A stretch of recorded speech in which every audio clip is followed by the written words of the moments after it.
So this HOA president literally kicks down my cabin door right when I'm having a beer with the state's attorney general. She just committed 6 felonies in front of the one person in America who could throw her ass in prison. I'm talking full-on wood splintering, designer heels clicking on broken glass, the whole 9 yards. This woman in her $1,000 blazer, reeking of that aggressive perfume that probably costs more than my truck payment, storms into my grandfather's cabin screaming about violations and jurisdiction like she owns the place. Zero clue who she just barged in on. Zero clue she's live streaming her own arrest warrant to 3,000 followers. 6 months earlier, I thought Karen was just your typical power-drunk neighbor. Turns out she was running a $250,000 embezzlement scheme, and I was about to accidentally burn her entire criminal empire to the ground. What would you do if some HOA psychopath invaded your private property during the most important meeting of your life? Drop a comment below and tell me where you're watching from. I guarantee half of you have dealt with these neighborhood dictators before. Let me back up and tell you how this whole nightmare started. 6 months ago, life was pretty damn good. My name's Marcus Henley, I'm 52, and after 30 years of crawling through muddy trenches installing power grids across 3 counties, I'd finally earned my retirement. The crown jewel? My grandfather's fishing cabin on Clearwater Lake, 2 acres of pure heaven that old Pop bought back in 1963 for $800. Can you believe that? $800 for lakefront property that's now worth more than most people's houses. This wasn't some fancy McMansion, mind you. We're talking hand-hewn logs, a stone fireplace that Pop built with his own calloused hands, and a screened porch that creaked in all the right places. I'd kept it completely off-grid by choice. Solar panels humming quietly on the roof, well water that tasted like childhood memories, and a septic system that actually worked better than most city setups. The morning mist rising off the lake each day reminded me why Pop chose this spot. He used to say the land picks you, not the other way around. Smart man. He also used to say, Marcus, when someone wants your land real bad, find out why, because it's usually worth more than they're telling you. Then she showed up. Delilah Cromwell, though everyone just called her that HOA psycho, rolled into our peaceful lake community like a tornado in designer clothing. 58 years old, fresh from some California subdivision where apparently being neighborhood dictator was a full-time career. She drove this pearl-white Escalade with vanity plates that read Rule 1, I kid you not, and wore her HOA president badge on her blazer like it was a sheriff's star. The woman had one mission in life, transform our rustic lakefront into what she called an upscale resort community. But here's what I didn't know then. 3 elderly couples had already sold their cabins to interested buyers within 2 months of her arrival. Funny coincidence, right? Her first act of war came on a Tuesday morning. I'm sitting on Pop's porch, drinking coffee and watching a pair of loons teach their babies to dive, when I hear these sharp clicking sounds on my wooden dock. Designer heels. At 7 a.m. on my private property. 10 minutes later, she's taping this official-looking notice to my screen door. Violation citation. Unsightly dock structure damaging community property values. Fine, $500. Compliance required within 72 hours or daily penalties will accrue. I had to read it twice. My weathered dock, the same one Pop and I had reinforced together when I was 12, was apparently an eyesore threatening the entire neighborhood's real estate market. Being a reasonable guy, I walked over to explain that my property actually predates the HOA by about 40 years. You know what she said to me, standing there in my own driveway, hands on her hips like she owned the place? Everyone on this lake answers to me, sweetie. Ask the Hendersons how well fighting me worked out for them. The Hendersons. My elderly neighbors who'd mysteriously decided to downsize last month after living here for 23 years. The pieces weren't clicking yet, but something cold settled in my stomach. That's when she started her photography session, circling my cabin like a real estate appraiser, snapping pictures of my solar panels, my vegetable garden, even my grandfather's hand-carved porch railings. The smell of her chemical air freshener wafting from that idling Escalade made me want to gag. By the end of the week, I had 3 more citations. Each one came with escalating fines. Each one made it crystal clear that Delilah Cromwell had declared war on everything my family had built on this land. I figured I was dealing with your typical power-tripping neighbor. Annoying, sure, but manageable. What I didn't know was that I just painted a target on my back in a game much bigger and more dangerous than petty HOA politics. Pop's words echoed in my head. Find out why they want your land. I was about to find out why, and it would change everything. Karen didn't waste time escalating to the big guns. 3 days after my compliance deadline passed, because seriously, I wasn't tearing down Pop's dock for some wannabe dictator, a certified letter arrived that made my coffee taste like ash. Cease and desist. Violation of community waterway regulations. The letterhead read, Blackstone, Meyer & Associates, one of those fancy law firms where the partners probably charge more per hour than I made in a month. The legal gibberish basically said my dock was illegally extending into community waterway, and I owed $3,000 in retroactive violation fees. Plus, they were threatening to slap a lien on my property if I didn't pay up within 10 days. My first instinct was panic. These people had lawyers. I had a toolbox and a bad attitude. But then I remembered something Pop always drummed into me during those long fishing afternoons. Marcus, when someone's trying to legal talk you out of your land, the real truth is always in the county records. Never trust what they tell you. Go find the actual papers. So I drove down to the county courthouse, that musty basement where all the important stuff gets buried under decades of bureaucratic dust. The clerk, a sweet lady named Betty who remembered Pop from his fishing tournament days, helped me pull the original property surveys. I'd learned this trick from my union days. Always check the source documents before some suit tries to buffalo you with fancy letterhead. What I found made my blood boil. My grandfather's lot didn't just go to the water's edge. It included 50 feet into the lake. The deed, stamped and official from 1963, was crystal clear. That dock wasn't trespassing on community property. It was sitting smack dab in the middle of my lake. But here's the real kicker. The HOA wasn't established until 1998, 35 years after Pop bought his land. I remembered my old foreman always saying that older properties often have rights that newer developments can't touch. Something about grandfathered exemptions that trump any neighborhood association nonsense. Armed with copies of everything, I marched back to my cabin feeling pretty damn proud of myself. That satisfaction lasted exactly until I tried to leave for groceries and found Karen's Escalade parked sideways across my driveway. Not beside it, not near it, directly blocking it, like she was conducting some kind of one-woman traffic stop. When I knocked on her window, she rolled it down just enough to speak through the gap. "Oh, Marcus, I'm just reviewing the community parking regulations. This might take a while." The mechanical hum of her idling engine mixed with that sickly sweet air freshener created this surreal bubble of passive-aggressive insanity. Here I was, a grown man who built half the county's electrical infrastructure, being held hostage in my own driveway by a suburban soccer mom with a power complex. But Karen was just getting warmed up. Within a week, she'd organized something called the Lakeside Beautification Committee, which sounds nice until you realize it was basically a hit squad targeting anyone who didn't fit her country club vision. Suddenly, neighbors who'd waved at me for years were crossing the street to avoid eye contact. Her Facebook posts were masterpieces of passive-aggressive warfare, concerned about eyesore properties affecting all our home values. Some people just don't care about the community # Lakeside Strong # property values.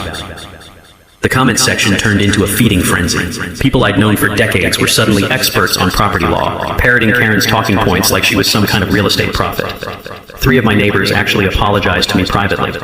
Tom and Susan Martinez pulled me aside during my evening walk and confessed that Karen had strongly suggested they complain about my property or face their own citation blitz. Apparently, she'd already targeted old Mr. Peterson for having non-regulation window boxes and threatened the young couple with the baby over their unsightly playground equipment. "She's got something on everyone," Tom whispered, glancing around like Karen might be hiding in the bushes with a camera. "Her husband works up at the state capitol. Connected, you know, political stuff." That hit me like a cold slap. This wasn't just neighborhood drama anymore. This woman had reached beyond our little lake community. That night, I found orange spray paint covering my mailbox, bright, aggressive strokes that spelled out comply or leave. My security camera, solar-powered and hidden behind a pine tree, caught everything, including Karen's license plate as she drove away at 2:30 a.m. When I called the sheriff's office the next morning, guess who showed up? Deputy Chad Cromwell, Karen's nephew. He took one look at the vandalism report, shrugged, and said, "Probably just kids. You know how they are." The rough texture of that spray paint under my fingers as I tried to scrub it off felt like sandpaper against my soul. Pop used to say, sometimes you need bigger guns for a bigger fight. Time to find some bigger guns. Karen's next move came disguised as civic duty, which somehow made it even more infuriating. She'd figured out that direct confrontation wasn't working, so she decided to weaponize the entire county bureaucracy against me. It started with a polite knock on my door from Building Inspector Dale Morrison, a guy I'd actually worked with on several projects over the years. The awkward look on his face told me everything I needed to know before he even opened his mouth. "Marcus, I'm real sorry about this, but I got a complaint about unpermitted structures on your property. You know I have to follow up on these things."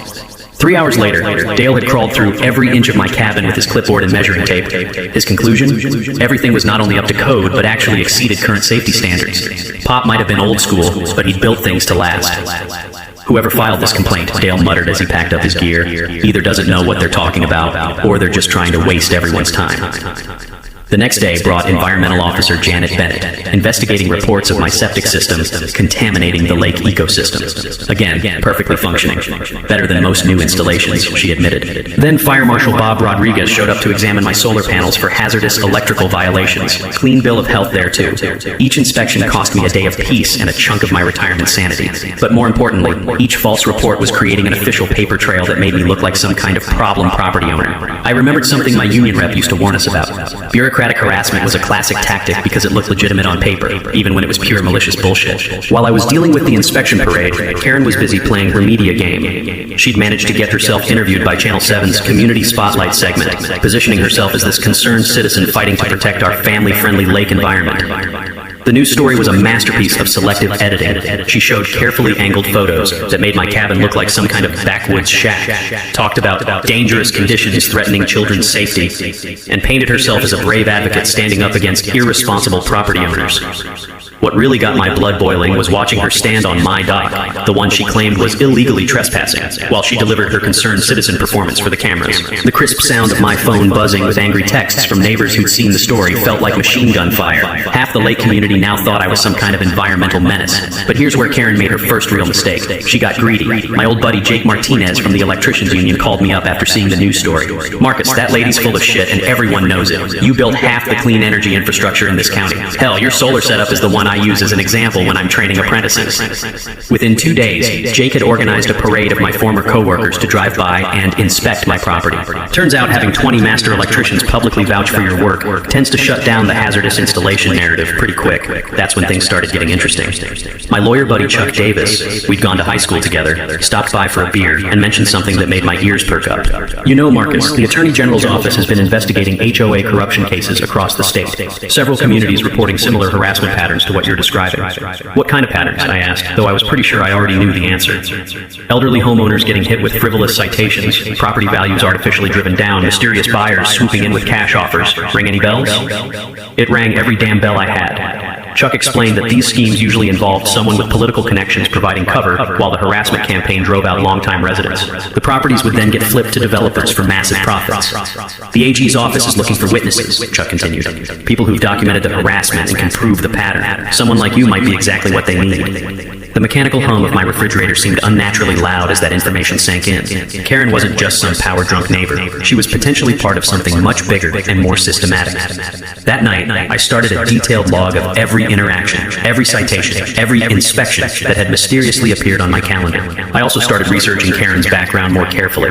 Turns out her husband, Robert Cromwell, wasn't just some minor state employee. He was the Democratic Party treasurer, a position that gave him access to development plans, zoning changes, and political favors across multiple counties. The smell of fresh coffee mixing with morning lake air usually calmed me down, but now it just reminded me how much I had to lose. This wasn't about HOA fees anymore. This was about whether I'd be the next victim in someone else's get-rich-quick scheme. Karen's next phase made everything that came before look like a friendly disagreement. She'd apparently decided that bureaucratic harassment wasn't moving fast enough, so she switched to full-scale character assassination. It started with a Facebook post that made my stomach drop. "Urgent. Safety concerns about aggressive behavior from lakefront residents. Please keep your children away from the Eastern Shore area. We'll be filing for protective measures. Hatch, lakeside safety, Nash, protect our kids." Aggressive behavior, me. The guy who helped organize the annual kids fishing derby for 15 years running. Within hours, that post had been shared 43 times. The comments section turned into a digital lynch mob of people who'd never even met me, all convinced I was some kind of dangerous lunatic based on Karen's carefully crafted victim narrative. I always thought something was off about that man. Heard he threatened an HOA board member. Thank God we have brave people like Delilah looking out for us. The really sick part? Half these comments came from profiles with generic stock photos, the kind of fake accounts that political operatives use to amplify their messaging. Karen wasn't just spreading lies. She was orchestrating a professional smear campaign. 2 days later, she filed for a restraining order. The petition, which became public record, painted me as an unstable individual making verbal threats against community leaders.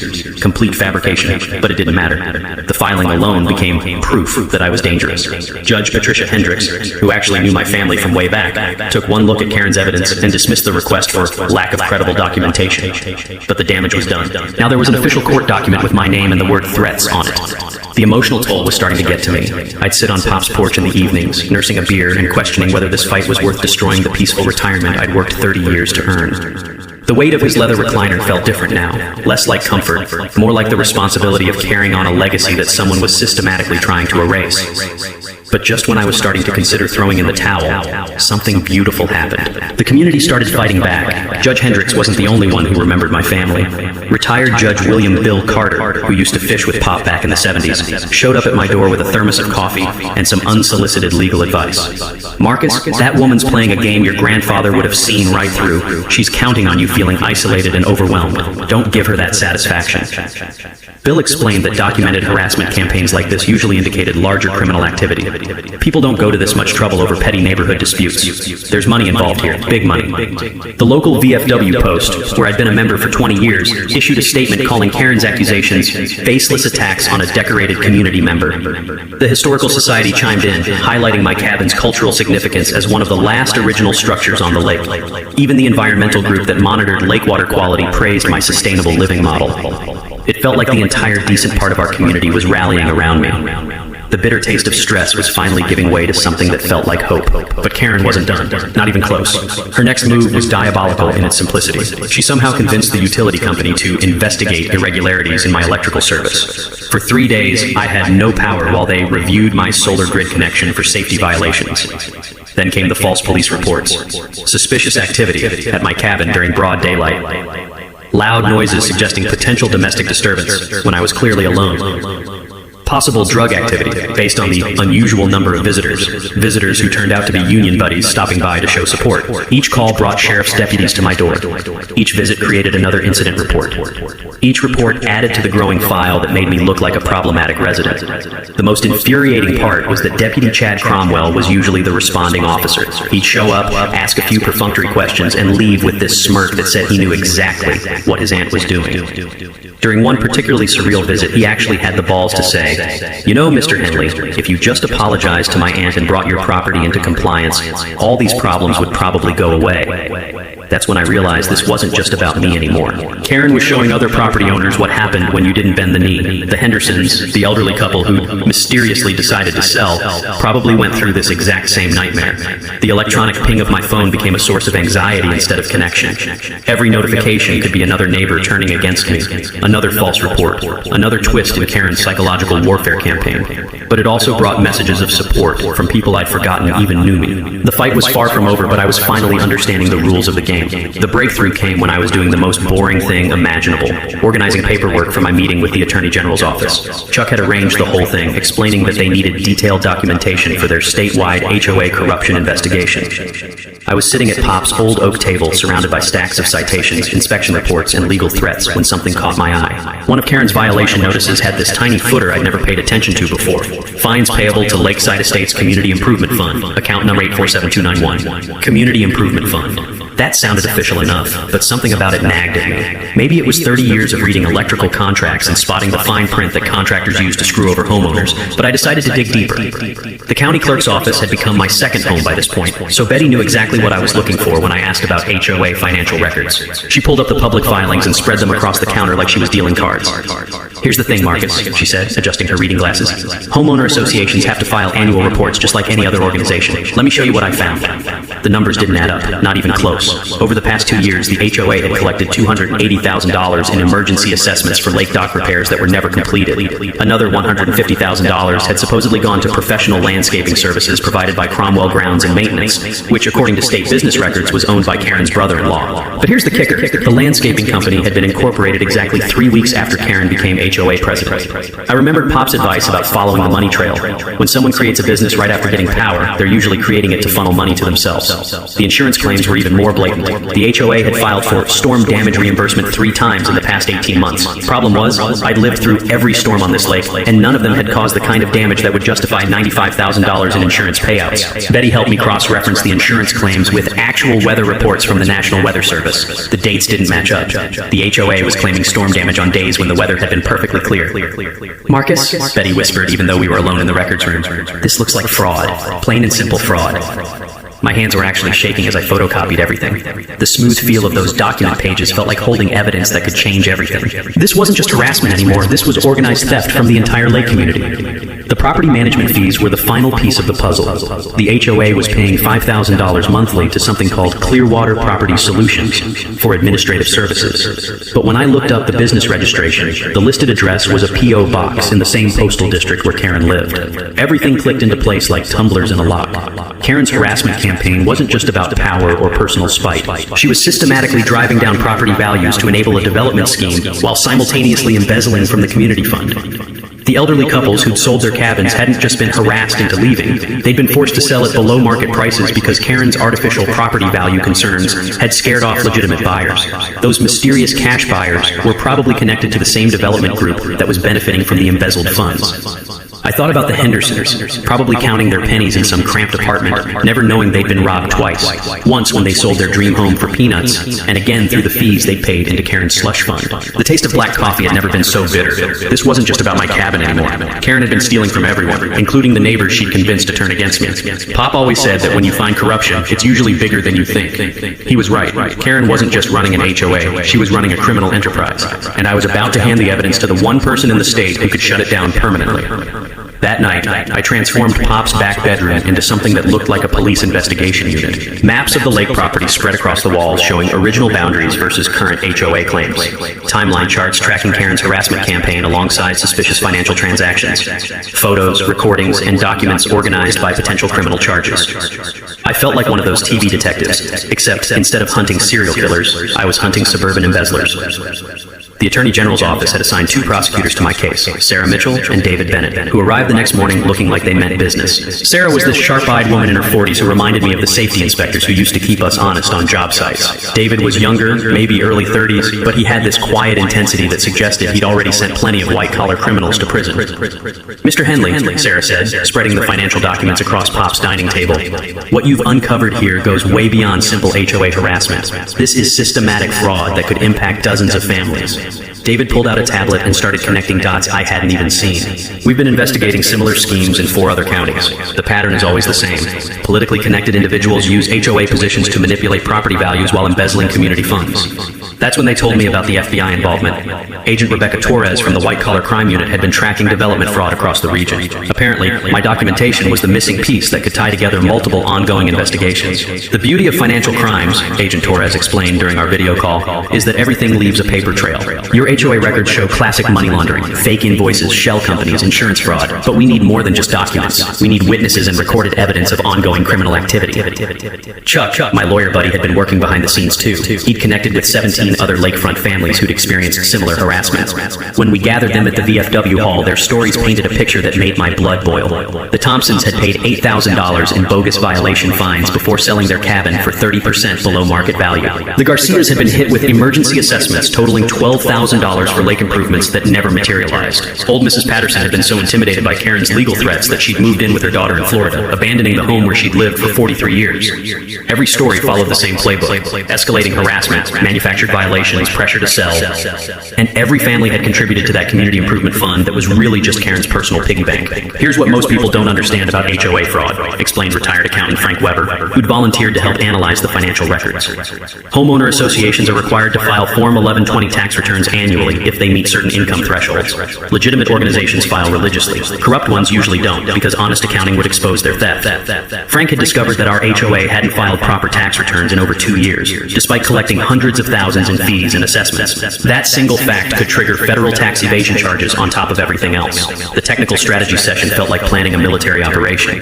We had financial evidence, witness testimony, recorded harassment, and documented fraud. But Agent Torres wanted something bigger. She wanted to catch Karen in the act of actively committing crimes. The best way to build an airtight case, she explained, is to create a situation where the suspect's criminal behavior is captured by law enforcement in real time. We need her to incriminate herself on camera. That's when Chuck suggested the perfect setup. The Attorney General has been looking for an opportunity to announce new HOA reform legislation.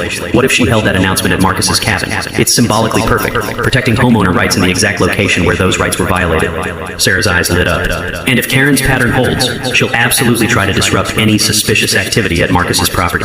Her need need to control the situation will override her common sense. We spent the next week preparing for what Agent Torres called a controlled confrontation scenario. Professional recording equipment hidden throughout my cabin. Undercover officers positioned around the lake. Multiple law enforcement agencies coordinated for rapid response. The community coalition had grown too. Local media was alerted to potential breaking news. Social media campaigns were ready to counter any false narratives Karen might try to spin.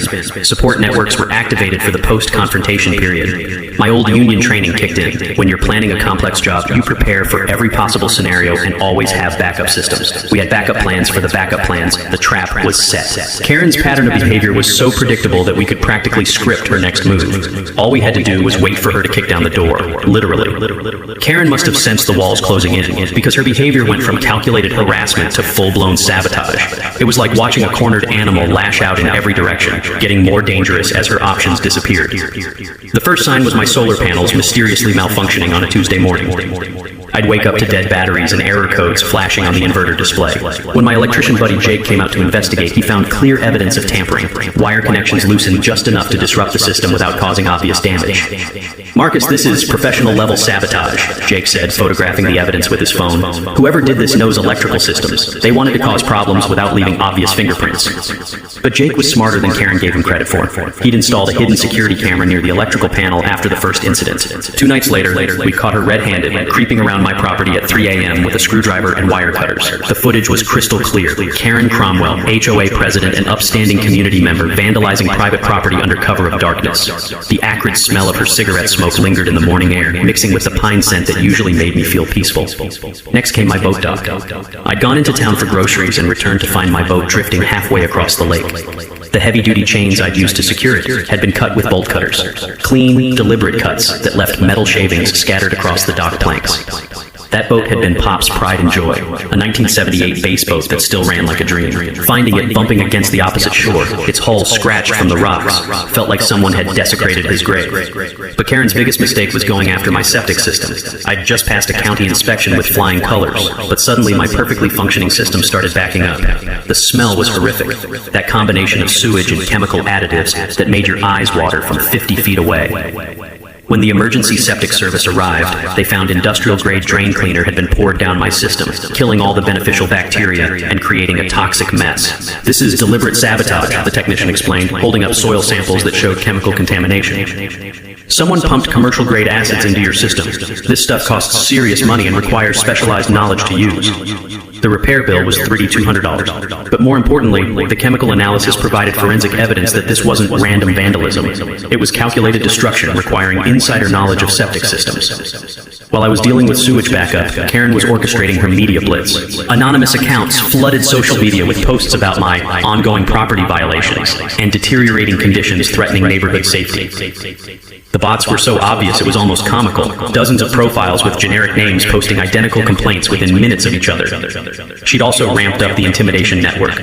Deputy Chad Cromwell's patrol presence increased dramatically. He'd cruise by my cabin 4 or 5 times per day, always slowing down just enough to make his surveillance obvious. Sometimes he'd sit in my driveway for 20 minutes, running license plates of anyone who visited. The building inspector suddenly found code violations in work that had passed inspection just weeks before. The fire marshal received anonymous tips about fire hazards that didn't exist. Environmental services got reports about illegal dumping in areas of my property they'd already cleared. It was death by 1,000 cuts, designed to exhaust my resources and break my spirit through bureaucratic warfare. But I wasn't the only target anymore. Karen had started going after my supporters too. Jake's electrical contracting license was suddenly under review for safety violations. Bill Carter, the retired judge who'd been advising me, received a formal complaint with the State Bar Association about improper legal counsel to non-clients. The VFW Post found themselves facing a surprise fire safety inspection that threatened to shut down their weekly bingo nights. The Historical Society was hit with zoning complaints about their downtown office space. Karen was systematically attacking anyone who'd shown me support, sending a clear message: help Marcus Henley, and you'll become our next target. The psychological pressure was intense. Every morning brought new crises, new emergencies, new bureaucratic nightmares to navigate. The metallic taste of constant stress became as familiar as my morning coffee. But Karen's desperation was also creating opportunities. Each escalation was being documented by law enforcement. Every act of sabotage provided additional criminal evidence. Her network of supporters was starting to distance themselves as her behavior became increasingly unhinged. The Attorney General's office was watching everything, building an airtight case while Karen dug her hole deeper with every vengeful act. Agent Torres called it textbook criminal escalation. When perpetrators feel cornered, they often make increasingly reckless decisions that provide prosecutors with the evidence they need for conviction. Karen was walking straight into our trap, one sabotaged solar panel at a time. Karen's final play was so audacious it almost worked. She'd figured out through her husband's political connections that I wasn't just meeting with some random state official. I was meeting with Attorney General Patricia Williamson herself. And instead of backing down, Karen decided to go nuclear. Her plan was brilliant in its twisted logic. She would position herself as the victim of a political conspiracy, claiming that the state's top prosecutor was targeting her family for partisan reasons. If she could record herself confronting government corruption at my cabin, she could flip the entire narrative and paint herself as a brave whistleblower, standing up to abuse of power. The first sign of her new strategy came through social media. She'd reached out to Government Accountability Watch, one of those blogger networks that amplifies stories about bureaucratic overreach. Her pitch was perfect. Small-town HOA president being persecuted by big government because her husband worked for the opposing political party.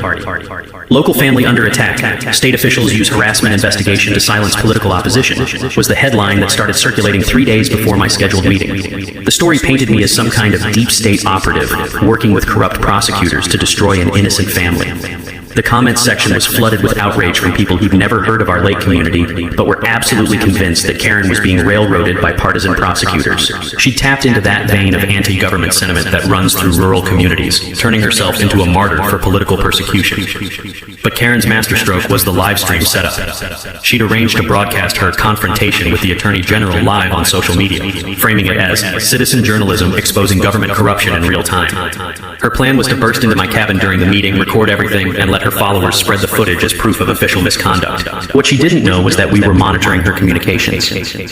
Agent Torres had obtained warrants for Karen's phone and social media accounts weeks earlier. We knew about the blogger outreach, the live stream plan, even the talking points she prepared for her spontaneous confrontation. It's actually perfect, Agent Torres explained during our final coordination meeting. She's going to commit multiple felonies on live video while providing us with a real-time confession of her motives. We couldn't have scripted it better. The irony was delicious. Karen thought she was setting a trap for us, but she was actually walking into the most thoroughly documented arrest in HOA history. Her support network was crumbling too, but she was too obsessed to notice. The other HOA board members had quietly distanced themselves once the financial irregularities became obvious. Her husband was facing his own ethics investigation and couldn't provide political cover anymore. Even Deputy Chad had been reassigned to different patrol areas after Internal Affairs started asking questions about his response to vandalism reports. But Karen was beyond rational thinking at this point. The psychological pressure of keeping her fraud scheme hidden while fighting off multiple investigations had pushed her past the breaking point. She was exhibiting all the classic signs of someone losing control. Paranoid about neighbors spying on her, making increasingly threatening phone calls to anyone who'd supported me, convinced that everyone was part of some vast conspiracy against her. The night before the Attorney General's visit, she made threatening calls to 4 different families, warning them about consequences if they continued collaborating with government harassment.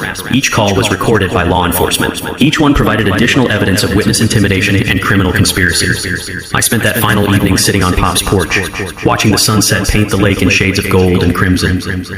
The sound of loons calling to each other across the water reminded me why this place was worth fighting for. Tomorrow would determine whether I'd be able to enjoy peaceful evenings like this for the rest of my retirement, or whether I'd spend my golden years battling Karen's appeals from federal prison. The cabin felt different that night, not just because of the hidden cameras and recording equipment, but because it had become the center of something much bigger than my personal property dispute. This was about whether small-time criminals with political connections could terrorize entire communities without consequences. I pulled out Pop's worn leather Bible and read the passage he'd underlined about David facing Goliath. He'd written in the margin, "Sometimes the little guy wins because he's fighting for something bigger than himself." The morning would bring Karen's final desperate gambit. She'd stormed through that door thinking she was about to destroy her enemies, never realizing she was about to destroy herself. The stage was set. The cameras were rolling. Law enforcement was in position. All we had to do was wait for Karen to provide the grand finale to her own criminal career. The taste of anticipation mixed with morning coffee had never been so sweet. Attorney General Patricia Williamson was nothing like I'd expected.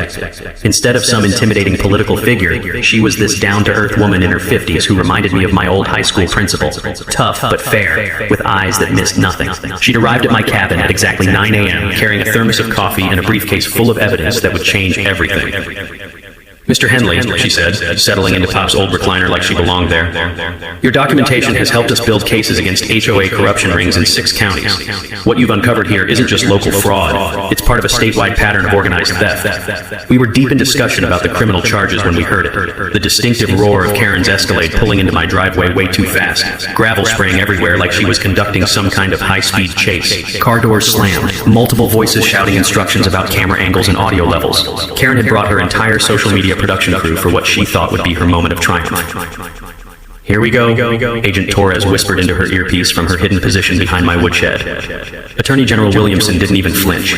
She just calmly continued taking notes about the financial evidence while Karen's voice got louder outside, working herself up into righteous fury for her live stream audience. This is it, folks, Karen's voice carried clearly through my windows. We're about to expose the corruption that's been targeting our family. The state's Attorney General is illegally meeting with our harasser, probably planning more government persecution. The sound of her designer heels clicking aggressively across my wooden porch was like a countdown timer to disaster. For her disaster, not mine. Crash! The door exploded inward like she used a battering ram instead of her foot. Wood splintered everywhere. The Attorney General's coffee mug hit the floor with a ceramic crash that punctuated the moment perfectly. Karen stormed into my living room with her phone held high, live streaming everything, completely oblivious to the fact that she just committed criminal trespass, breaking and entering, and assault in front of the state's chief prosecutor. I demand to know why the Attorney General is secretly meeting with this man, she screamed, waving her phone around like it was some kind of weapon. This is government harassment, political persecution. I have rights.